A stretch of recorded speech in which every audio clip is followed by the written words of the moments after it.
if you're a high ticket closer, but you haven't cracked the 10K per month mark yet, one of the biggest areas of improvement that I see on my coaching calls every single day is the post call process. What happens after the call? A lot of people don't know how to book follow up calls. And a lot of people that actually book follow up calls, they don't know how to close them. And there are some fundamentals that you get to dialed in so that even if you book them, you can actually have a chance of helping that person and closing that deal. And this video is all about that. So let's get into it. Yes, yes. Perfect. How are you doing, man?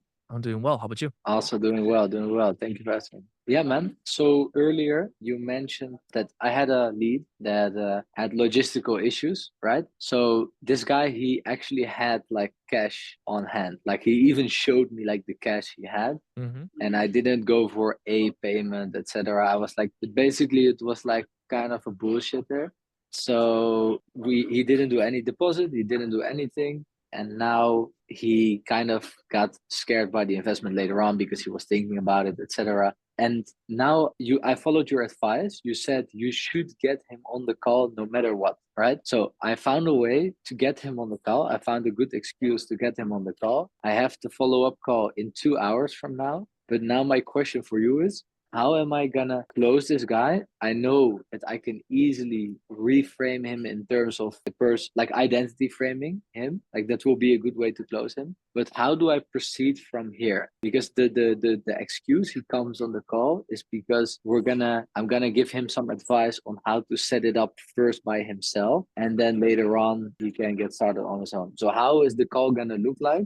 Where I get him from this to close? Yeah. Yeah, I'll help you with that. But first of all, like never, ever, ever just get someone on a call at all cost, and that cost being setting the wrong expectations. Because if it's like, hey, no worries, let's hop on a call. I will show you exactly how you can do it on your own. Yes, you're getting there on a call. Yes, but you're just setting the wrong expectations. Do you know what I mean? It's like you have to deliver on the expectations. So okay, now it's you just did it, but don't do that. Do you know what I mean? It's just like no worries. It's like you don't want to, because then it's gonna feel like a bait and switch. It's gonna feel like, oh, I know what you try to do. You're just gonna break trust.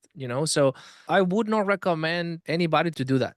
But I mean, like, it's fine. Like, we need to make mistakes to improve, but it's just like you're just creating a difficult situation for yourself. Do you know what I mean? Because now this guy he's hoping to get on a call to learn free advice on how to get started on his own. Is that correct? Is that accurate? Kinda. It's only about the legal business setup. Like that's it. Okay. It's not like the fine. entire setup, like Yeah. just because he wanna get started, but first he want to have the business legally set up. Some bullshit. Yeah, bullshit. Fine. But again, like keep it in general, just always keep it to the point of the thing. And the best way to do this, is like no worries at all. You don't have to get help from us or get help from anybody. That's totally fine. Like you can just continue to accept and you just pull out the ammunition. Now, what I need to know, if you want me to give you more clarity on what is the best way to go about that, or if you have already decided that you're good on your own and there's no need or clarity that you want to get from me specifically, because based on your answer, I'm going to remove you from the file and I'm going to wish you best luck. Or now I get a chance to decide if I want to fulfill on that desire of yours, and I might be able to offer you another time with me, but it's totally up to you. You know what I mean? It's just like you decide. Like I'm not trying to force another call or anything. It's like fine. You know what I mean? And now they're gonna no, yes, I want help. Are you sure? Yes, because I'm very busy and I'm more than happy to offer you another slot to help you out because I'm here to help, but I don't have to, brother. Yes, please, let's hop on a call. Let's continue. And now I'll book a call. But if I have to chase you down to help you achieve your goals, then something's wrong here. Like you shouldn't be in that situation. Do you know what I mean? Yeah. Okay. Makes sense. So it's like you're a third party advisor role. Always. Yeah, always. And you're like, okay, Pablo, but how do I do that? Because every time I book a follow-up call, I feel like I'm chasing. Then the problem is on what's going on in your discoveries. What's going on in your discoveries that at the end of the call, these people perceive you as someone that just wants to sell them something. That's what's happening there. Because if you would have done like a masterpiece discovery, they wouldn't see you as a closer. They would trust you. It's like, man, this guy wants me to win. I trust this guy. This guy is detached from whatever he's selling, and they will just want to talk to you. But that's another topic. Let's just go to your specific case. Yeah,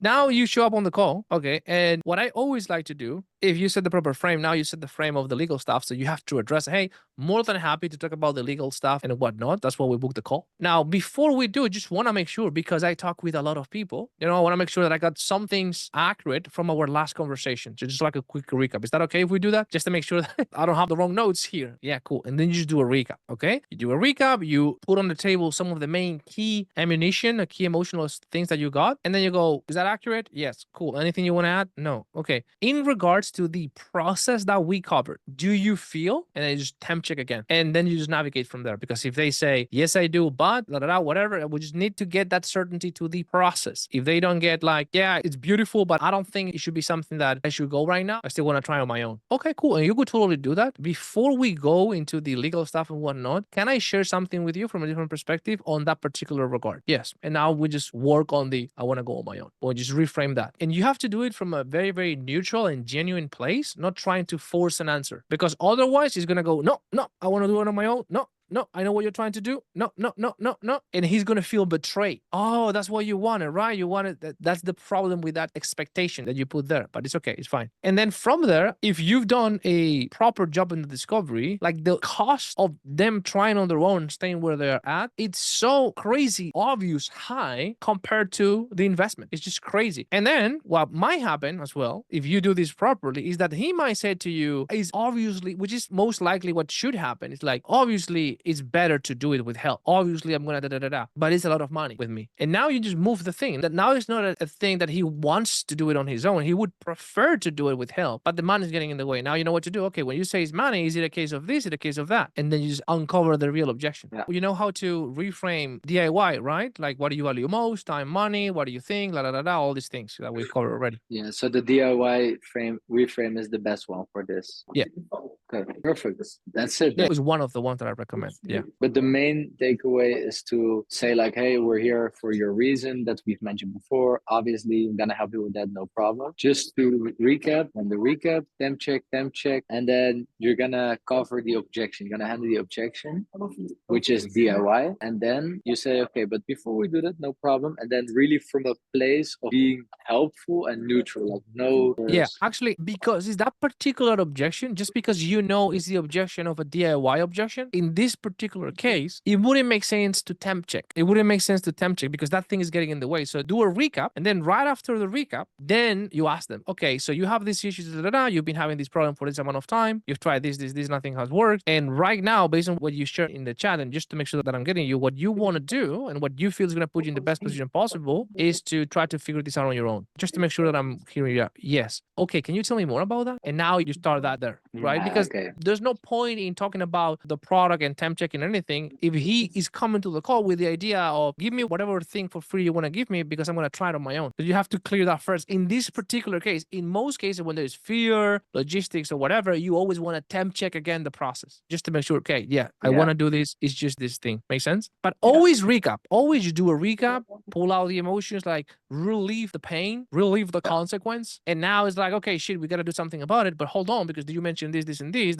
Typically there are two paths, and you know that. You can just go on your own, just trying to speculate and try to make it work, or you can get it right the first time with a proven blueprint. So which one do you feel puts you in the best position? Because I don't want to assume anything. I just want to make sure that I'm helping you here. Yeah, I just want to try on my own first. Cool. Where's that coming from? Can you tell me more about that? How do you come up with that conclusion? Where's that coming from? And then we can just go, cool, can I share something with you from a different perspective? What do you value most? Do you feel that puts you in the best position? The whole thing. Okay, I know exactly what to do, man. Thank you. Yeah. Let me know how it goes. All right, that is it for this video. Hope you like it. If you did, smash the like button. It really helps the channel. And it also tells me that, hey, maybe I should do more of these videos. So after you've hit the like button, subscribe to the channel if you aren't already, so you're part of the tribe. And one last thing, let me know in your comments down below, what do you think of this video? I always read all the comments, and I'm looking forward to hearing from you. See you there.